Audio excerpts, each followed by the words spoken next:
नमस्कार विद्यार्थी मित्रांनो, मी लक्ष्मण चौधरी. सर्वांचं लक्ष मराठी ऑनलाईन प्लॅटफॉर्मवर सहर्ष स्वागत. महाराष्ट्रातील अभ्यास करणाऱ्या सर्व स्पर्धा परीक्षा अभ्यास करणाऱ्या विद्यार्थ्यांसाठी आपण लक्ष मराठी या ऑनलाईन प्लॅटफॉर्मची सुरुवात केली आहे. या हे जे काही यूट्यूब चॅनल हे सुरू केलेलं आहे आपण मराठी विषयाचं जे काही बदलतं स्वरूप आहे ते संपूर्ण लक्षात घेता जे काही व्याकरणाचे प्रश्न आता सध्याच्या परीक्षांमध्ये विचारले जात आहेत तर या सर्व गोष्टी लक्षात घेता आपण हे यूट्यूब चॅनल सुरू केलं आहे. आजचं आपलं पहिलं लेक्चर झालेलं राज्यसेवा मुख्य परीक्षा विश्लेषणचं आपण पहिलं लेक्चर घेतलं की जो की 4-5 दिवसापूर्वी पेपर झालेला होता. आजचं आपलं दुसरं लेक्चर आहे ते म्हणजे अभ्यासक्रम विश्लेषण की जे काही आयोग महाराष्ट्र लोकसेवा आयोगाकडून जी प्रश्न परीक्षेमध्ये विचारली जात आहेत सध्याच्या कंडिशनला जे काही पेपर होत आहेत तर त्यामध्ये जे काही व्याकरणाचं स्वरूप बदलत आहे तर या सर्व गोष्टी लक्षात घेता आपण आज जे काही मराठी विषयाचा संपूर्ण अभ्यासक्रम आहे इत्थंभूत जे काही विश्लेषण आहे की आयोगाच्या दृष्टिकोनातून कोणते घटक महत्त्वाचे आहे, कोणत्या घटकांवरती भर दिला पाहिजे किंवा आतापर्यंत कोणकोणत्या घटकावरती प्रश्न जास्तीत जास्त विचारले आहे या सर्व गोष्टी लक्षात घेता आजचं आपलं लेक्चर असणार आहे. सर्वात महत्त्वाची सूचना की ज्या विद्यार्थ्यांनी अजूनही आपलं यूट्यूब चॅनल जर सबस्क्राइब केलं नसेल मित्रांनो तर आपलं सर्वात पहिल्यांदा यूट्यूब चॅनल सबस्क्राइब करा. कारण का सबस्क्राइब करा? कारण की मराठी विषयाचे जे काही महत्त्वाचे घटक असतील जे काही त्या ठिकाणी तुम्हाला गोंधळात टाकणाऱ्या संकल्पना असतील ज्या ठिकाणी तुमचे जास्तीत जास्त मार्क जात असतील किंवा सरावाची जी काही त्या ठिकाणी प्रश्न असतील या सर्व गोष्टींची माहिती या सर्व गोष्टींची लेक्चर तुम्हाला आपल्या यूट्यूब चॅनलवर बघायला मिळतील. काही अडचण नाही, अतिशय सोप्या पद्धतीने. तर आपण प्रत्यक्ष आता जो काही मराठी विषयाचा आयोगाच्या दृष्टिकोनातून मग राज्यसेवा मुख्य परीक्षा असेल, संयुक्त गट ब किंवा क मुख्य परीक्षा असेल किंवा टेक्निकलची पूर्व परीक्षा असेल अशा सर्व परीक्षांसाठी आपल्याला जो काही मराठी विषय आहे तो अतिशय महत्त्वाचा आहे. तुम्हा सर्वांना माहिती आहे की मराठी विषय म्हटल्यानंतर कोणतीही परीक्षा किंवा आपल्याला एखाद्या स्पर्धा परीक्षेमध्ये यश मिळवायचं आहे तर मराठी विषयाशिवाय आपण मिळवू शकत नाही. म्हणजे मराठी विषय आपल्या यशासाठी अतिशय अनिवार्य आहे, महत्त्वाचा आहे. मग त्या विषयाच्या संकल्पना क्लिअर असणं महत्त्वाचं आहे. अहो संकल्पनेकडे जाण्याच्या आधी त्या विषयाचा अभ्यासक्रम आपल्याला महत्त्वाचा आहे. म्हणजे आपण स्पर्धा परीक्षेचा अभ्यास करताना कोणत्याही परीक्षेला सामोरं जाताना त्या विषयाचा अभ्यासक्रम जर उत्कृष्ट पद्धतीने माहिती असेल तर त्या परीक्षेमध्ये विचारलेले जे काही प्रश्न आहे त्या प्रश्न आपल्याला उत्कृष्ट पद्धतीने समजतात, लवकर कन्सेप्ट क्लिअर होतात आणि कोणत्या घटकावरती प्रश्न विचारलेला आहे हे लवकर आपल्याला समजतं. म्हणून या ठिकाणी हे मी अभ्यासक्रमानुसार विश्लेषण सर आम्हाला अभ्यासक्रम माहिती आहे. मित्रांनो तुम्हाला अभ्यासक्रम माहिती असेल पण सर्वात महत्त्वाची गोष्ट की या ठिकाणी अभ्यासक्रम आपण आयोगाच्या दृष्टिकोनातून नुसता अभ्यासक्रम नाही तर त्याचं विश्लेषण आपण आजच्या लेक्चरमध्ये करून घेणार आहे. सर्वांनी हा व्हिडिओ शेवटपर्यंत बघा. ओके, खूप मोठ्या प्रमाणामध्ये हा व्हिडिओ तुम्हाला परीक्षेसाठी किंवा आगामी काळामध्ये येणाऱ्या सर्व ज्या परीक्षा आहे त्या परीक्षेसाठी खूप मोठ्या प्रमाणामध्ये लाभदायक ठरेल. चला जाऊया आपण आता यामध्ये मी 2 गट केले आहेत. एकीकडे अभ्यासक्रमाचे मुद्दे आहेत आणि दुसरीकडे समाविष्ट घटक आहे. म्हणजे पहिलं प्रकरण जे आपलं मराठीचं ते म्हणजे भाषेची पार्श्वभूमी व विकास. आता यामध्ये समाविष्ट घटक कोणते आहेत तर भाषा. आता बऱ्याच परीक्षा येतात की त्यामध्ये बऱ्याच परीक्षा झाल्यात की त्यामध्ये त्या ठिकाणी तुम्हाला जास्तीत जास्त प्रश्न भाषेच्या व्याख्येवरती विचारलेत. म्हणून त्या ठिकाणी याचा अभ्यास उत्कृष्ट पद्धतीने करणं महत्त्वाचं आहे.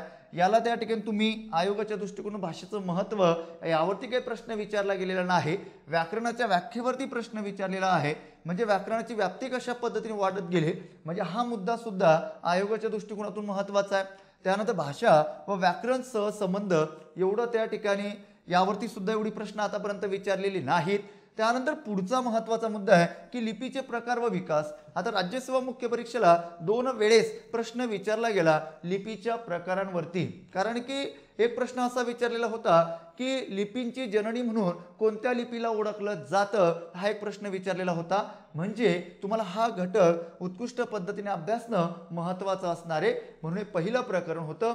त्यानंतर दुसरं प्रकरण ते म्हणजे कोणतं वर्णविचार.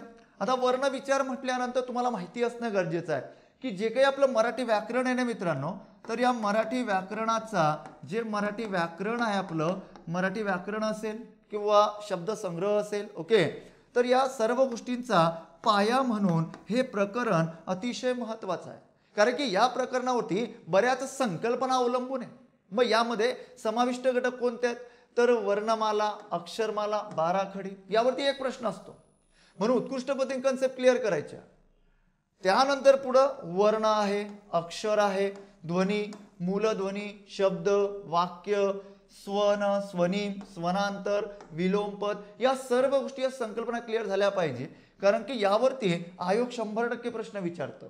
ओके, एखाद्या वेळेस वाक्यावरती विचारलेलं असेल किंवा एखाद्या वेळेस वर्णावरती विचारलेलं असेल, ध्वनीवरती विचारलेलं असेल, म्हणजे कन्सेप्ट प्रॉपर क्लिअर पाहिजे. आपण कन्सेप्टवर जास्तीत जास्त भर दिला पाहिजे. संकल्पना जर क्लिअर असतील एखाद्या टॉपिकच्या, घटकाच्या, तर लवकर तो विषय आपल्याला समजतो. म्हणून या संकल्पना क्लिअर पाहिजे, यावरती हा घटकाचा अभ्यास तुम्ही चांगला केला पाहिजे. त्यानंतर वर्णाचे प्रकार आणि व्याप्ती कशा पद्धतीने वाढत गेली. वर्णाचे प्रकार कोणते, मग स्वर काय, स्वरादी काय, व्यंजन काय, हेच ना वर्णांचे प्रकार. म्हणून त्याचा अभ्यास त्या ठिकाणी उत्कृष्ट पद्धतीने केला पाहिजे.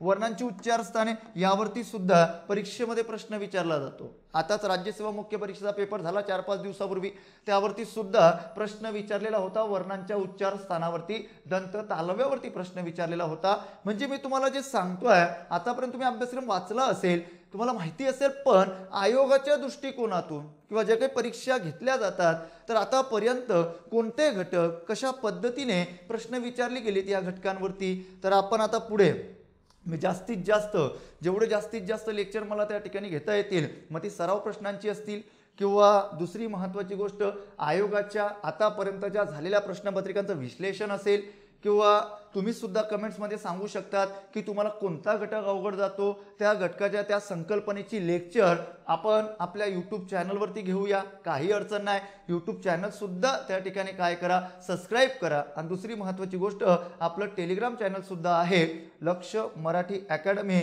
या नावाने. ओके, आणि लवकरच आपल्या संपूर्ण मराठी व्याकरण, शब्दसंग्रह आणि त्यानंतर तिसरं म्हणजे उतारा, अशी सर्व समावेशक बॅच प्रत्येक परीक्षेसाठी स्वतंत्र अशी बॅच लवकरच उपलब्ध होणार आहे. ओके, आपलं लक्ष मराठी नावाचं ॲप आहे. ओके, तर या ठिकाणी अशा पद्धतीने दुसरं प्रकरण, यामध्ये अजून काही समाविष्ट घटक, विषय संयुक्त व्यंजने हा घटक उत्कृष्ट पद्धतीने अभ्यासा.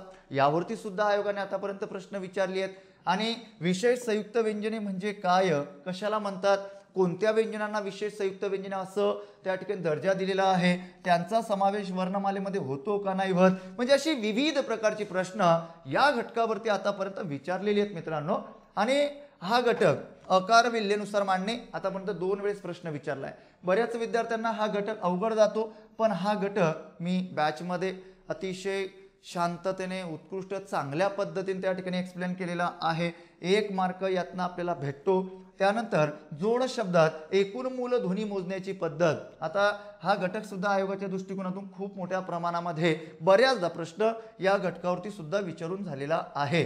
म्हणजे कोणत्या घटकावरती आपल्याला जास्तीत जास्त भर द्यावा लागेल, कोणता घटक चांगल्या पद्धतीने अभ्यासावा लागेल, हे सर्व विश्लेषण या लेक्चरमध्ये आपल्याला करायचं आहे.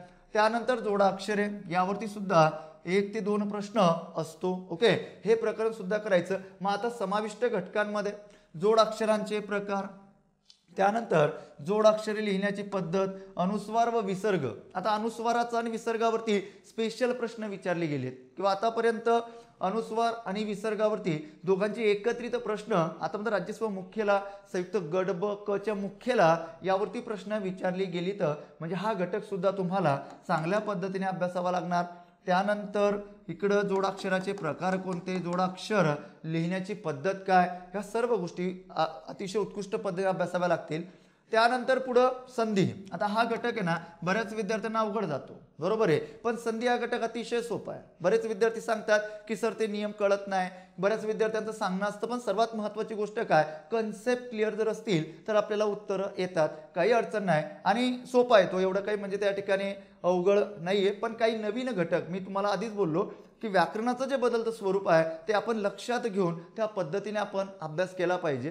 मी आता संधी या घटकावरची जे काही त्या ठिकाणी बऱ्याच विद्यार्थ्यांना अवघड जाणारे जे घटक आहे तर त्यावरची लेक्चर मी यूट्यूबला त्या ठिकाणी घेणार आहे. काही अडचण नाही. म्हणजे संधीतील अपवाद असतील किंवा गोंधळात टाकणारे काही नियम असतील तर या सर्व गोष्टी आपण आपल्या यूट्यूब चॅनलला घेणार आहे. काही अडचण नाही. इकडं संधीचे प्रकार, यामध्ये स्वर संधीवरती सुद्धा प्रश्न विचारला गेला आतापर्यंत, व्यंजन संधीवरती विचारला गेला, विसर्ग संधी. मग आता यामध्ये वेगवेगळ्या प्रकारचे जे काही नियम आहेत तर त्या नियमांवरती सुद्धा प्रश्न आतापर्यंत विचारलेले आहेत, त्यांच्या उदाहरणावरती प्रश्न विचारलेले आहेत. मराठीतील विशेष संधी, आता मराठीतील विशेष संधी म्हटल्यानंतर पररूप आणि पूर्वरूप यावरती सुद्धा बऱ्याचदा प्रश्न म्हणजे जुळवामध्ये विचारलेला असेल किंवा त्या ठिकाणी स्वतंत्र प्रश्न विचारलेला असेल, एखादं उदाहरण दिलेलं असेल, त्याचा विग्रह विचारलेला असेल, म्हणजे अशा प्रकारचे प्रश्न या घटकावरती विचारलेले आहेत. आता संधीतील अपवाद, आता संधीमध्ये काही नियमांना अपवाद आहे, काही जी शब्द आहेत का नाही त्याला त्या ठिकाणी अपवाद दिलेली आहेत, म्हणून हे अपवाद सुद्धा आपल्याला माहिती असले पाहिजे. आता या अपवादावरती प्रश्न आतापर्यंत विचारलेला नाही, पण पुढे विचारली जाण्याची दाट शक्यता आहे, म्हणजे अपवाद सुद्धा आपल्याला माहिती असले पाहिजे. त्यानंतर पुढचा अतिशय महत्त्वाचा घटक तो म्हणजे शब्दांच्या जाती. आता शब्दांच्या जाती म्हटल्यानंतर त्यामध्ये सर्वात पहिला महत्त्वाचा प्रकार येतो विकारी शब्द जाती. मग आता विकारी शब्द जाती कोणत्या, किती आहेत, कोणकोणत्या आहेत, बरोबर. त्यामध्ये आता समाविष्ट घटक कोणते आहे तर यामध्ये सर्वात पहिली शब्द जात आहे नाम. मग नामामध्ये काय, नामाचे प्रकार. आताच राज्यसेवा मुख्य परीक्षेला सामान्य नाम यावरती प्रश्न विचारलेला होता, म्हणजे या घटकावरती प्रश्न विचारले जातात. नामाच्या कार्यावरती सुद्धा प्रश्न आता लेटेस्टला जो पेपर झाला त्यामध्ये विचारलेला होता किंवा आतापर्यंत जे पेपर झाले त्यावरती सुद्धा अशा प्रकारची प्रश्न विचारलेली आहेत ना. त्यानंतर भाववाचक नामावरती जास्तीत जास्त प्रश्न विचारली गेली आहेत, म्हणजे या घटकावरती सुद्धा बरीच प्रश्न विचारली गेली आतापर्यंत. ओके. त्यानंतर सामान्य नाम व त्याच्या उपप्रकारांवरती सुद्धा प्रश्न विचारले गेले आहेत, म्हणजे अशा पद्धतीने हा घटक आपल्याला परीक्षेच्या दृष्टिकोनातून महत्त्वाचा आहे. त्यानंतर दुसरी शब्दाची जात आहे ती म्हणजे सर्वनाम. आता सर्वनामामध्ये कोणत्या घटकांचा समावेश होतो, वैशिष्ट्यांचा समावेश होतो, सर्वनामांच्या विभागणीचा होतो. सर्वनामाच्या विभागणीवरती सुद्धा आयोगाने आतापर्यंत काही प्रश्न विचारलेले आहेत विविध परीक्षांना. त्यानंतर तुम्हाला सर्वांना माहिती आहे की मराठीचं प्रत्येक परीक्षेसाठी किती मोठं महत्त्व आहे, बरोबर का नाही. म्हणजे आपल्याला त्या ठिकाणी माहिती आहे की आता जो काही अभ्यासक्रम बदलला, जे आधीपासून मराठी होतं 50 प्रश्न, तर ते जसंच्या तसे त्या ठिकाणी 50 प्रश्न मुख्य परीक्षेसाठी संयुक्त गट ब क साठी त्या ठिकाणी आपल्याला ते महत्त्व जे काही मराठीचं ते 50 प्रश्नांचं आहे, बरोबर. आणि दुसरी एक महत्त्वाची गोष्ट की जे काही टेक्निकल सेवेच्या परीक्षा होतात किंवा टेक्निकल ज्या काही पूर्वपरीक्षा होतात त्याला सुद्धा पूर्वपरीक्षेला प्रश्न ही विचारली जातातच. ओके. म्हणून किंवा डिपार्टमेंट PSI असेल त्यासाठी सुद्धा मराठी विषय अतिशय महत्त्वाचा आहे. म्हणजे विविध ज्या काही परीक्षा आहेत त्या सर्व परीक्षांसाठी मराठी विषय महत्त्वाचा आहे. मग आता सर्वनामाच्या प्रकारांवरती प्रश्न विचारला जातो. ओके. आताच राज्यसेवा मुख्य परीक्षेचा पेपर झाला, त्याला सर्वनामाच्या प्रकारांवरती सुद्धा प्रश्न विचारलेला होता, संबंधित सर्वनामावरती प्रश्न विचारलेला होता. म्हणून आयोगाच्या दृष्टिकोनातून कोणत्या गोष्टी आपल्याला महत्त्वाच्या आहे तर त्या कशा पद्धतीने अभ्यासायच्या हेच विश्लेषण आपल्याला माहिती असणं गरजेचं आहे. म्हणजे एकदा जर तुम्हाला अभ्यासक्रम माहिती पडला तर तुम्ही उत्कृष्ट पद्धतीने अभ्यास करू शकतात, काही अडचण नाही. तिसरी शब्द जात आहे ती म्हणजे विशेषण. विशेषणामध्ये विशेषणाची वैशिष्ट्ये, मुख्य प्रकार, मुख्य प्रकारावरती बऱ्याचदा प्रश्न विचारले गेलेत. स्वातंत्र्य पद्धतीने आधी विशेषण आणि विधी विशेषण यांवरती प्रश्न, या प्रकारांवरती प्रश्न आतापर्यंत विचारली गेलेली आहेत. आणि सर्वात महत्त्वाची गोष्ट, आता जर पुढे प्रश्न विचारला जाईल तर कोणत्या घटकावर विचारला जाऊ शकतो तर तो मित्रांनो कोणत्या विशेषणांना विकार होत नाही. म्हणजे सर्वात महत्त्वाची गोष्ट विशेषण म्हणजे तुम्हा सर्वांना माहिती आहे की विशेषण म्हणजे विकारी शब्दाची जात आहे.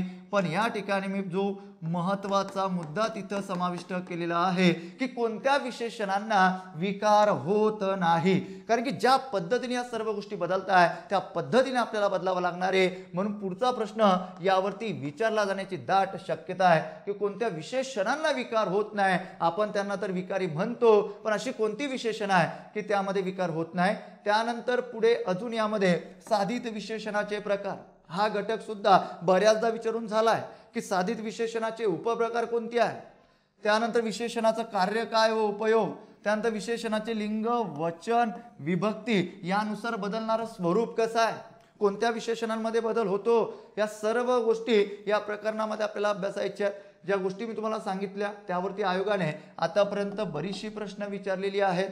त्यानंतर पुढचं अतिशय महत्त्वाचं प्रकरण ते म्हणजे क्रियापद. क्रियापद म्हटल्यानंतर या घटकावरती आतापर्यंत बरीचशी प्रश्न विचारली आहेत. यातला जो महत्त्वाचा घटक आहे तो महत्त्वाचा घटक म्हणजे धातू व धातू साधिते. यावरती आतापर्यंत आयोगाने 20 ते 22 प्रश्न या घटकावरती आतापर्यंत विचारलेली आहेत. मित्रांनो लक्षात ठेवा, म्हणजे हा घटक अतिशय महत्त्वाचा आहे. आणि तुम्हाला सर्वांना माहिती आहे कर्ता कर्म तुम्हाला ओळखता आलं की 4 ते 5 घटकांची तयारी आपली होते. म्हणजे प्रयोग हा घटक उत्कृष्ट समजतो, विभक्ती हा घटक उत्कृष्ट समजतो, क्रियापद म्हटल्यानंतर अकर्मक क्रियापद सकर्मक क्रियापद या संकल्पना आपल्या खूप चांगल्या क्लिअर होतात. म्हणजे हे तुम्हाला उत्कृष्ट पद्धतीने अभ्यासता येणं महत्त्वाचं आहे. याचं लेक्चर मी लवकरच आपल्या चॅनलवरती घेणार आहे की कर्ता कर्म कशा पद्धतीने ओळखायचा. इत्यंभूत माहिती कर्ता कर्म ओळखण्याची मी आपल्या लेक्चरमध्ये त्या ठिकाणी तुम्हाला सांगेल. तुम्हाला ते लेक्चर बघायला मिळेल. त्याकरता आपलं चॅनल तुम्हाला सबस्क्राईब करणं महत्त्वाचं आहे. त्यानंतर क्रियापदाच्या मुख्य प्रकारावरती प्रश्न विचारला गेला. आता बऱ्याच विद्यार्थ्यांना अकर्मक सकर्मक यामध्ये अडचणी असतात. अकर्मक सकर्मक म्हटल्यानंतर सर्वात महत्त्वाची गोष्ट कशावर अवलंबून आहे, वाक्यातील कर्ता वाक्यातील कर्म यावरती अवलंबून आहे. या दोन्ही गोष्टी जर तुम्हाला जमल्या तर समजायचं की अकर्मक सकर्मकचा विचारलेला जो प्रश्न आहे आपल्याला तो मार्क मिळणार म्हणजे मिळणार. त्यानंतर पुढचं प्रकरण म्हणजे यातले समाविष्ट घटक आहे प्रयोजक आणि शक्य क्रियापद. या दोन घटकांवरती सुद्धा आतापर्यंत बरीच प्रश्न विचारली आहेत. सिद्ध साधित क्रियापद यावरती सुद्धा प्रश्न विचारलेले आहेत. म्हणजे जे घटक आहे त्याला मी थोडं म्हणजे स्टार करत चालतो. त्यानंतर करण अकरण रूप क्रियापदे यातील फरक काय, संयुक्त आणि सहाय्यक क्रियापदे यातला फरक काय यावरती सुद्धा प्रश्न विचारले आहेत. भावकर्तृक क्रियापदावरती बरीच प्रश्न आतापर्यंत विचारलेली आहेत की भावकर्तृक क्रियापद म्हटल्यानंतर किंवा त्याला अकर्तृक क्रियापद सुद्धा म्हणतात. आतापर्यंत आपल्याला माहिती असतं की उजाडले, सांजावले, मावळले, गळगळते, खवखवते अशा प्रकारची क्रियापद भावकर्तृक असतात. पण आतापर्यंत जी प्रश्न आपल्याला विचारली गेली आता लेटेस्टमध्ये ती त्याच्या पुढची विचारली गेली आहे. म्हणून इत्यंभूत माहिती आपल्याला या पद्धतीने अभ्यासणं महत्त्वाचं असणार आहे. त्यानंतर पुढे आख्यात विकार. ओके, आख्यात विकार म्हणजे तुम्हा सर्वांना माहिती असेल, तुम्ही अभ्यासलं असेल की जे काही संस्कृत आहे संस्कृतमध्ये क्रियापदाला आख्यात म्हणतात. मराठीमध्ये त्याचंच रूप क्रियापद म्हणून वापरलं जातं. तर यामध्ये कशा पद्धतीने विकार होतात ते सुद्धा अभ्यासणं महत्त्वाचं आहे. त्यानंतर अविकारी शब्दांच्या जाती म्हणजे पहिला विकार आणि दुसरा जो आहे प्रकार तो म्हणजे अविकारी शब्द जाती. मग अविकारीमध्ये काय, क्रियाविशेषण अव्यय. मग क्रियाविशेषण अव्ययामध्ये कोणती समाविष्ट घटक आहे तर क्रियाविशेषण आणि क्रियाविशेषण अव्यय यातला फरक.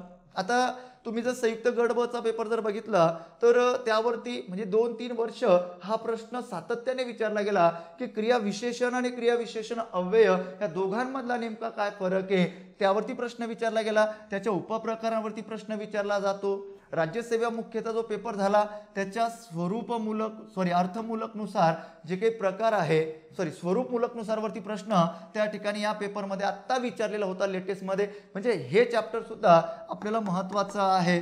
त्यामध्ये जे समाविष्ट घटक आहे ते सर्व समाविष्ट घटकांचा अभ्यास आपण केला पाहिजे. त्यानंतर पुढे शब्दयोगी अव्यय. शब्दयोगी अव्ययावरती सुद्धा 1 ते 2 प्रश्न असतो म्हणजे असतो की शब्दयोगी अव्यय शुद्ध शब्दयोगी अव्यय काय आहे यातला फरक काय. विभक्ती प्रतिरूपक अव्यय संयुक्त गट क चा जो आता लेटेस्टचा पेपर झाला त्यावरती सुद्धा प्रश्न विचारलेला होता की विभक्ती प्रतिरूपक अव्यय म्हणजे क्रीडांगण हे उदाहरण विचारलेलं होतं त्याला कोणती विभक्ती जोडलेली आहे असा प्रश्न या ठिकाणी विचारलेला होता. म्हणजे अशा पद्धतीचे प्रश्न किंवा प्रश्न विचारण्याचं स्वरूप अशा पद्धतीचं आहे. मग आपण आपल्या अभ्यासाची दिशा अशा पद्धतीने ठेवली पाहिजे.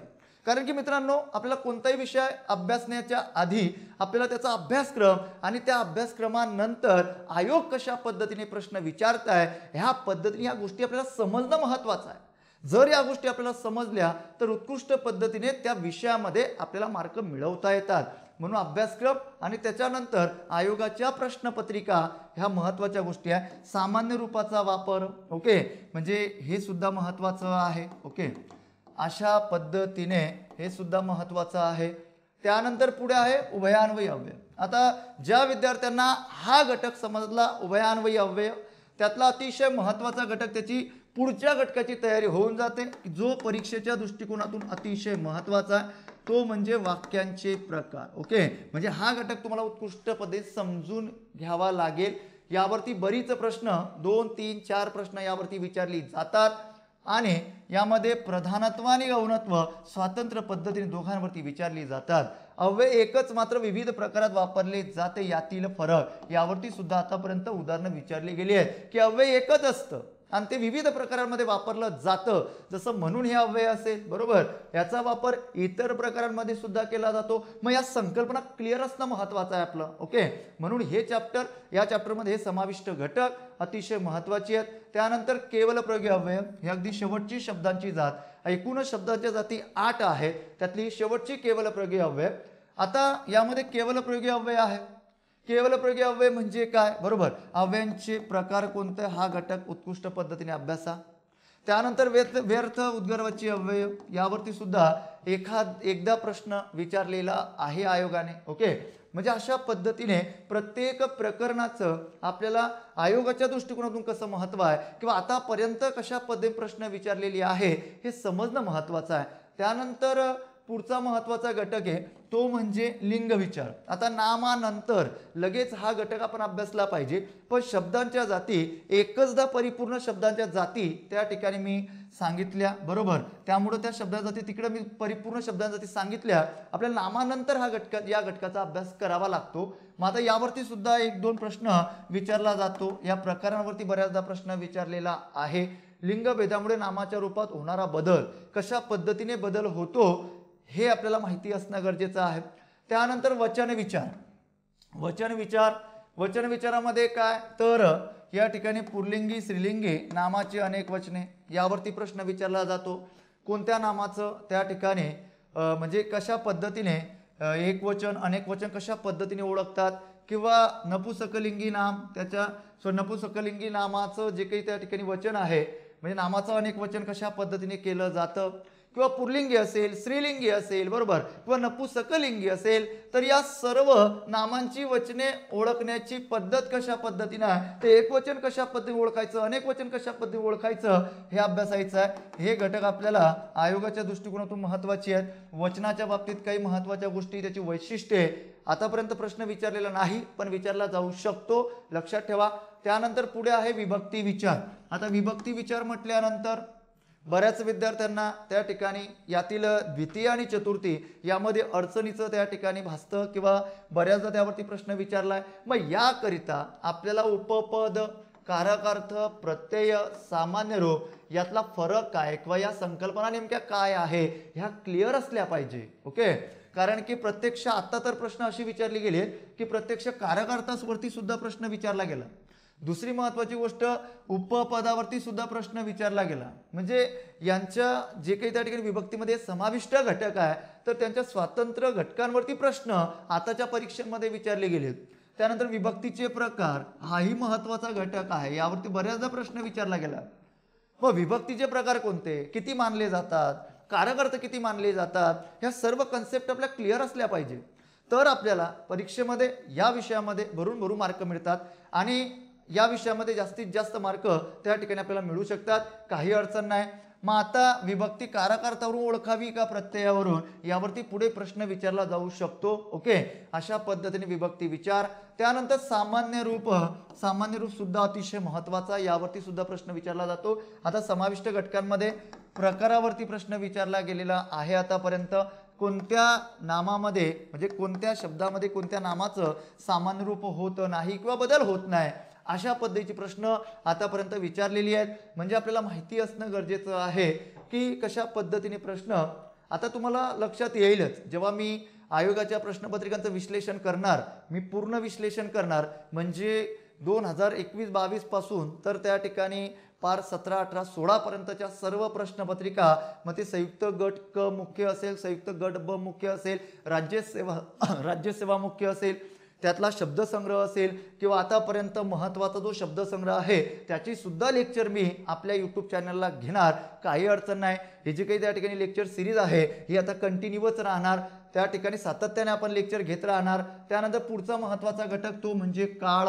आता काळ म्हटल्यानंतर यामध्ये रीतिकाळावरती जास्तीत जास्त प्रश्न आतापर्यंत विचारले गेलेत। ओके, या काळांच्या उपप्रकारावरती राज्यसेवा मुख्याला सुद्धा या वर्षी सुद्धा प्रश्न विचारला गेला। सन्निहित भूत सन्निहित भविष्य एखाद्या वेळेस प्रश्न विचारला गेला। धातूंची अख्यात रूपे यावरती सुद्धा प्रश्न विचारलेला आहे। म्हणजे या संकल्पना क्लिअर असल्या महत्त्वाच्या आहे की सन्निहित भूतकाळ सन्निहित भविष्यकाळ ह्या संकल्पना काय आहे। त्यानंतर रीती काळ, मग रीती वर्तमान काळ, रीती भूतकाळ, रीती भविष्यकाळ या सर्व इत्यंभूत संकल्पना समजणं क्लिअर असणं महत्त्वाचं आहे। त्यानंतर पुढचा महत्त्वाचा घटक प्रयोग। आता प्रयोग म्हटल्यानंतर बऱ्याच विद्यार्थ्यांना अडचणीचा हा घटक भासतो, बरोबर। पण मग त्यामध्ये एवढं म्हणजे त्या ठिकाणी बरेच विद्यार्थ्यांचं सांगणं असतं की सर प्रयोगावरती लेक्चर घ्या। निश्चित मी त्या ठिकाणी प्रयोगावरती सुद्धा लेक्चर घेणार, काही अडचण नाही। ओके, मग प्रयोगाचे प्रकार, मग कर्तरी कर्मणीवरती बरेच प्रश्न विचारले तर महत्त्वाचा घटक आहे हा। आयोगाच्या दृष्टिकोनातून प्रत्येक परीक्षेला एक प्रश्न 2 प्रश्न यावरती विचारली जातात। मग त्याची वैशिष्ट्ये कोणती आहे, कशा पद्धतीने प्रयोग ओळखायचा, फक्त तुम्ही त्या ठिकाणी 10 ते 15 सेकंदामध्ये प्रयोग ओळखू शकतात। सर्वात कमी वेळेत यस, कारण की त्या ठिकाणी त्याची वैशिष्ट्ये एकदा जर त्या ठिकाणी आपण लक्षात घेतली तर लवकर आपल्याला तो प्रयोग ओळखता येतो। आणि संकीर्ण आणि मिश्र प्रयोग हा घटक सुद्धा महत्त्वाचा आहे। राज्यसेवा मुख्याला यावर्षी सुद्धा यावरती प्रश्न विचारलेला आहे, बरोबर। अशा पद्धतीने प्रयोग आपल्याला अभ्यासणं महत्त्वाचं आहे। हे सर्व जे प्रकार आहे उपप्रकार, भावे प्रयोग असेल, कर्तरी असेल, कर्मणी असेल, हे सर्व व्यवस्थित अभ्यासणं, कन्सेप्ट क्लिअर होणं महत्त्वाचं आहे। त्यानंतर पुढचं प्रकरण महत्त्वाचं आहे मित्रांनो, ते म्हणजे वाक्यांचे प्रकार। वाक्यांच्या प्रकारावरती जास्तीत जास्त प्रश्न विचारले जातात। मी तुम्हाला सांगेल की हे सर्व प्रकार आपण वाचले पाहिजे। मिश्र वाक्य, संक्षिप्त माहिती, केवळ वाक्याची, संयुक्त वाक्याची, गौण वाक्यांची उपप्रकार चांगल्या पद्धतीने कन्सेप्ट क्लिअर केला पाहिजे आपण। म्हणजे या वर्षी राज्यसेवा मुख्याला 4 ते 5 प्रश्न, 3 ते 4 प्रश्न या घटकावरती विचारलेली होती। म्हणजे मिश्र वाक्यामध्ये कशा पद्धतीची रचना असते, संयुक्त वाक्यामध्ये कशा पद्धतीची रचना असते, संयुक्त वाक्याचे उपप्रकार कोणते आहे। ओके, मग हे झाले वाक्यांचे प्रकार। त्यानंतर यातलाच महत्त्वाचा घटक की वाक्य संकलन। मग वाक्य संकलन म्हणजे काय की आपल्याला 2 किंवा अनेक केवळ वाक्य दिली असतील ना, त्याचं एकच संयुक्त वाक्य बनवा, याला म्हणतात वाक्याचं संकलन। त्याच्यानंतर 2 किंवा अनेक केवळ वाक्यांचं एकच मिश्र वाक्य बनवा। अशा पद्धतीची प्रश्न, अशा पद्धतीच्या संकल्पना या घटकामध्ये क्लिअर कराव्या लागतात की आपल्याला 2-3 वाक्य दिलेली असतात आणि त्या वाक्यांपासनं एकच केवळ वाक्य बनवा किंवा संयुक्त वाक्य बनवा किंवा मिश्र वाक्य बनवा। अशा पद्धतीचे प्रश्न या घटकावर आतापर्यंत विचारलेली आहेत मित्रांनो, लक्षात ठेवा। म्हणून हा घटक सुद्धा आपल्याला सविस्तर उत्कृष्ट अभ्यासावा लागतो। त्यानंतर पुढे आहे वाक्य रूपांतरण। वाक्य रूपांतरण हा सुद्धा वाक्यांच्या प्रकारातला महत्त्वाचा घटक आहे। म्हणजे एक वाक्य आपल्याला दिलेलं असतं, ते कसं असतं, प्रश्नार्थी वाक्याचं विधानार्थी वाक्यात रूपांतरण हा घटक। या घटकामध्ये जे समाविष्ट मुद्दे आहेत ते सर्वच्या सर्व मुद्दे आपल्याला अभ्यासणं महत्त्वाचं आहे। ओके, कारण की या प्रत्येक घटकावरती आतापर्यंत प्रश्न विचारलेला आहे की प्रश्नार्थी वाक्याचं विधानार्थी वाक्यात रूपांतरण कसं करायचं, किंवा एखादं उद्गारार्थी वाक्य दिलेलं असेल त्याचं विधानार्थी कसं बनवायचं, होकारार्थीचं नकारार्थी कसं बनवायचं, करणरूप काय, अकरणरूप काय, या संकल्पना यांच्याशी कशा पद्धतीने समाविष्ट आहे। त्याच्यानंतर विधानार्थी काय, एक विधानार्थी वाक्य होकारार्थी पण असतं, ते नकारार्थी पण असतं, मग या तिघांमध्ये नेमका फरक काय येतो। आतापर्यंत या घटकावरती प्रश्न कशी विचारली आहेत, ह्या सर्व गोष्टी समोर ठेवून संकल्पना क्लिअर झाल्या पाहिजे। त्यानंतर 15 नंबरचं प्रकरण ते म्हणजे वाक्य पृथक्करण। आतापर्यंत जी प्रश्न आपल्याला विचारायला लागलेत किंवा आता जी प्रश्न विचारताय आयो, तर वाक्याचं पृथक्करण कसं, तर एखादं केवळ वाक्य असेल त्या केवळ वाक्याचं पृथक्करण आपल्याला सहज जमतं। पण आता जी प्रश्न विचारली जातात की एक संयुक्त वाक्य दिलेलं असतं, त्या संयुक्त वाक्याचं पृथक्करण करा, त्या मिश्र वाक्याचं पृथक्करण करा, अशी प्रश्न विचारले जात आहेत। मग याकरिता उद्देश आणि उद्देश विस्तार, त्यानंतर कर्म विस्तार, विधेय विस्तार मी स्वतंत्र पद्धतीने प्रत्येक घटक अभ्यासक्रमामध्ये समाविष्ट केलाय। म्हणजे जेणेकरून तुम्हाला या सर्व संकल्पना क्लिअर झाल्या पाहिजे की विधान पूरक या सर्व संकल्पना क्लिअर झाल्या तर निश्चित पद्धतीने जो विचारला जाणारा प्रश्न आहे तो आपल्याला येतो आणि हे प्रकरण आपल्यासाठी आयोगाच्या दृष्टिकोनातून किंवा कोणत्याही परीक्षेच्या दृष्टिकोनातून महत्त्वाचं आहे। त्यानंतर केवळ वाक्य, संयुक्त वाक्य, मिश्र वाक्य यांचं पृथक्करण मी तुम्हाला सांगितलं की सध्या जी प्रश्न आता विचारली जात आहेत तर प्रश्न विचारण्याचं स्वरूप अशा पद्धतीचं आहे। त्यानंतर पुढे आहे समास। आता समास म्हटल्यानंतर हा सुद्धा घटक बऱ्याच विद्यार्थ्यांना अवघड जातो, पण या घटकाच्या जर कन्सेप्ट आपण प्रॉपर क्लिअर केल्या, ओके, प्रत्येक परीक्षेला यावरती 1 ते 2 प्रश्न असतो म्हणजे असतो, ओके। आता सुद्धा प्रश्न विचारलेला होता समासाचे प्रकार, मग समासाचे प्रकार कोणते, मग अव्ययभाव समास काय, बरोबर। त्यानंतर पुढे तत्पुरुष समासाची संकल्पना काय, मग तत्पुरुष मध्ये नत्र तत्पुरुष येतो, त्याच्यानंतर तिकडं नत्र बहुवीर येतो, यामध्ये फरक काय, अलुक तत्पुरुष काय, उपपद तत्पुरुष काय, हे सर्व प्रकार। त्यानंतर द्विगु तत्पुरुष, बरोबर, ज्या उदाहरणांचा ज्या पद्धतीने पहिलं पद संख्यावाचक, तर बऱ्याच विद्यार्थ्यांची कन्फ्युजन होती की बहुविरी समासामध्ये म्हणजे बहुविरी समासामध्ये काही उदाहरणांचा समावेश होतो, मग या सर्व संकल्पना क्लिअर करा, आपल्याला क्लिअर करणं महत्त्वाचं आहे। कारण की आता राज्यसेवा मुख्यला यावरती प्रश्न विचारला होता बहुविरी समासावरती, ओके, म्हणजे अशा पद्धतीने मग समासातली अपवाद काय आहे, ओके, म्हणजे या सर्व गोष्टी आयोगाच्या दृष्टिकोनातून आपण चांगल्या अभ्यासल्या पाहिजे। यावरती प्रश्न विचारला जातो म्हणजे जातो। रस वरती सुद्धा आता सध्या बरीच प्रश्न विचारले जात आहेत, बरीच म्हणजे काय 1-2 प्रश्न, आता जो काही 4-5 दिवसापूर्वी पेपर झाला त्यावरती सुद्धा प्रश्न विचारलेला होता रसावरती। म्हणजे प्रत्येक घटकामध्ये जे उपप्रकार आहे, रसाचे उपप्रकार, या रसाच्या उपप्रकारावरती प्रश्न विचारला जातो। मग शृंगार काय, करुण काय, हास्य काय, अद्भुत काय, बरोबर, यावरती प्रश्न विचारला जातो। त्यानंतर पुढचा महत्त्वाचा घटक आहे अलंकार। आता अलंकार म्हटल्यानंतर अलंकारावरती सुद्धा प्रश्न आयोगाच्या दृष्टिकोनातून विचारली जातात। आता अनुप्रास अलंकारावरती प्रश्न विचारला गेलाय, यमक अलंकारावरती सुद्धा विचारला गेलाय, श्लेषवरती सुद्धा विचारला गेलेला आहे। मग शब्द अलंकार काय, हा पहिला उपप्रकार आहे शब्द अलंकार। आता यानंतर अर्थ अलंकार। अर्थ अलंकारामध्ये कोणते अलंकार महत्वाचे, आतापर्यंत उत्प्रेक्ष अलंकार यावरती प्रश्न विचारलेला, मग उत्प्रेक्ष अलंकाराच्या उपप्रकारावरती प्रश्न विचारलेला होता की वस्तुत्प्रेक्षा काय, हेतुत्प्रेक्षा काय, फलोत्प्रेक्षा काय, म्हणजे यावर यांच्या उपप्रकारावरती प्रश्न विचारलेला होता। म्हणजे आपल्याला माहिती असणं गरजेचं आहे की कशा पद्धतीने या सर्व संकल्पना क्लिअर करायच्या, ओके। त्यानंतर रूपक अलंकारावरती प्रश्न विचारला गेलाय, यावरती सुद्धा म्हणजे व्याजोक्ती, व्याजस्तुती, व्याजोक्ती या अलंकारावरती सुद्धा प्रश्न आतापर्यंत विचारले गेले आहेत। म्हणजे हा घटक सुद्धा आपल्याला चांगल्या पद्धतीने केला पाहिजे। असंगती असेल किंवा इकडं पुढं अनन्वय, रूपक, दृष्टांत, अर्थतरन्यास, स्वभावोक्ती, अन्योक्ती या सर्व अलंकाराचं आपल्याला म्हणजे सर्व अलंकारामध्ये कोणकोणत्या उदाहरणांचा समावेश होतो। आता मागे स्वभावोक्ती अलंकाराची व्याख्या विचारलेली होती मागच्या संयुक्त गट ब च्या मुख्य परीक्षेला, स्वभावोक्ती अलंकाराची व्याख्या विचारलेली होती। म्हणजे अशा प्रकारची प्रश्न या ठिकाणी विचारली जातात। त्यानंतर विभावना अलंकार, भ्रांतिमान, ससंदेह, पर्यायोक्त, चेतनागुणोक्ती, विरोधाभास आणि सार, प्रत्येक अलंकाराचा अभ्यास करून घेणं महत्त्वाचं आहे। मी जेवढी त्या ठिकाणी नावं घेतली, तर चेतनागुणोक्तीवरती सुद्धा आयोगाने आतापर्यंत प्रश्न विचारलेला आहे, विरोधाभासवरती विचारलेला आहे, पर्यायोक्तीवरती विचारलेला आहे, ओके। जे जे सांगतो त्यावरती आतापर्यंत प्रश्न विचारून झालेले आहे। म्हणजे अशा पद्धतीने आपल्याला अभ्यास करणं महत्त्वाचं आहे। त्यानंतर पुढे अतिशय महत्त्वाचं प्रकरण ते म्हणजे विरामचिन्ह। एक प्रश्न असतो, ओके, मग विरामचिन्हे कुठे, तर विरामचिन्हांचा वापर, की एखादं वाक्य दिलेलं असेल त्या वाक्यामध्ये कुठे विरामचिन्हाची कमतरता आहे, कुठं कोणतं विरामचिन्ह वापरायला पाहिजे होतं, अशा प्रकारचे प्रश्न, किंवा शुद्ध अशुद्ध शब्द जे काही असतात त्यावरती त्या ठिकाणी आपल्याला एखादा म्हणजे कोणता उकार पाहिजे होता, काय पाहिजे होता, अशा प्रकारचे प्रश्न यावरती विचारले जातात। म्हणजे हा घटक तर मी तुम्हाला सांगेल महत्त्वाचा खूप जास्त आहे, ओके, अशा पद्धतीने। त्यानंतर पुढे आहे शब्दांच्या शक्ती, संयुक्त गट ब, संयुक्त गट क, राज्यसेवा मुख्य यावरती प्रश्न विचारले गेले। अभिधा, व्यंजना, लक्षणा यावरती तर आपण आता मी पुढं त्या ठिकाणी जी लेक्चर आहे तर शब्दांच्या शक्तींच्या उपप्रकारांवरती सुद्धा लेक्चर घेणार आहे। कारण की बऱ्याच विद्यार्थ्यांना हा घटक अवघड जातो की अभिधा शब्द शक्तींचे जे उपप्रकार आहे, योग रूढ, बरोबर, तर या संकल्पना त्या ठिकाणी बऱ्याच विद्यार्थ्यांच्या म्हणजे बऱ्याच विद्यार्थ्यांना त्या ठिकाणी त्या संकल्पना क्लिअर झालेल्या नसतात आणि परीक्षेमध्ये त्यावरती प्रश्न विचारला जातो.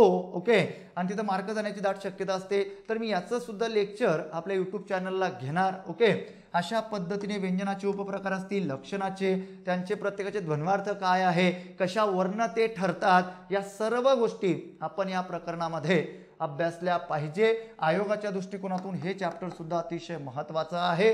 त्यानंतर पुढे आहे वृत्त. आता तुमच्या माहितीसाठी सांगतो, MPSC ने आपल्याला अभ्यासक्रमामध्ये वृत्ते हा घटक दिलेला नाही. जे विद्यार्थी संयुक्त गट ब क चा अभ्यास करत असतील सरळ सेवेमध्ये तर त्या घटकावरती प्रश्न विचारला जातो.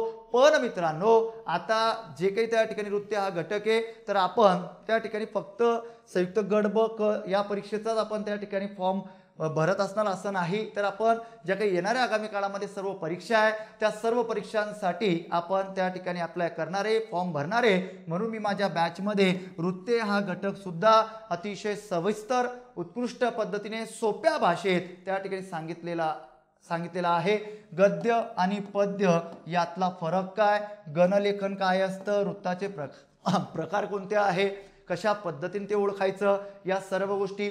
त्यानंतर पुढे बघा, आता भाग दुसरा अतिशय महत्त्वाचा, ज्या ठिकाणी आपण व्याकरण टार्गेट करतो त्याच पद्धतीने आपल्याला हा घटक खूप मोठ्या प्रमाणामध्ये टार्गेट केला पाहिजे.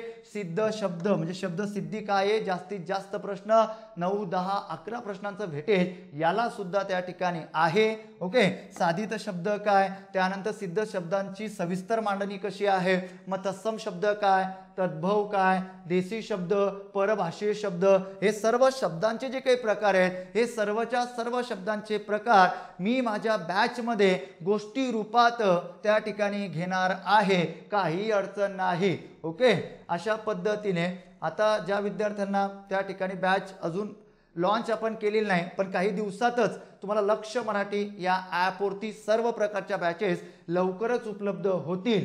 त्यानंतर तद्भव शब्द काय, देशी काय, परभाषी, मग परभाषेमध्ये स्वदेशी, त्यानंतर विदेशी, मग यामध्ये स्वदेशीमध्ये प्राकृत आहे, कानडी आहे, हिंदी आहे, गुजराती, तामिळी, तेलुगू या सर्व शब्दसंग्रहाचा समावेश होतो.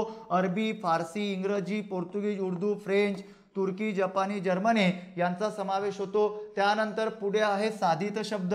साधित शब्दाचं हे विस्तारित स्वरूप. उपसर्ग गठीत, मग किती प्रकारचे उपसर्ग जोडतात, उपसर्ग म्हणजे काय असतं, किंवा संस्कृत उपसर्ग कोणती, मराठी कोणती, फारसी व अरबी उपसर्ग कोणती. त्यानंतर दुसरा प्रकार आहे प्रत्यय घटित. मग प्रत्यय घटित मध्ये त्या ठिकाणी संस्कृत प्रत्यय लागलेले असतात, मराठी प्रत्यय, फारसी अरबी प्रत्यय लागलेली असतात. मग यामध्ये पुन्हा 2 उपप्रकार पडतात. मग त्यामध्ये धातू साधिते आणि तद्धिते किंवा शब्द साधिते यांचे उपप्रकार हे 3 पडतात. बरोबर, म्हणजे प्रत्यय साधितचे, प्रत्येक घटितचे 2 उपप्रकार कोणते, धातू साधिते हा पहिला उपप्रकार येतो, दुसरा येतो तद्धिते किंवा त्यालाच म्हणतात काय, शब्द साधिते. ओके, अशा पद्धतीने हे 2 उपप्रकार पडतात. धातू साधितेले कृदंत असं म्हणूनही त्या ठिकाणी ओळखलं जातं. म्हणजे प्रत्येक घटितचे मग याचे हे 3 उपप्रकार, ह्याचे 3 उपप्रकार.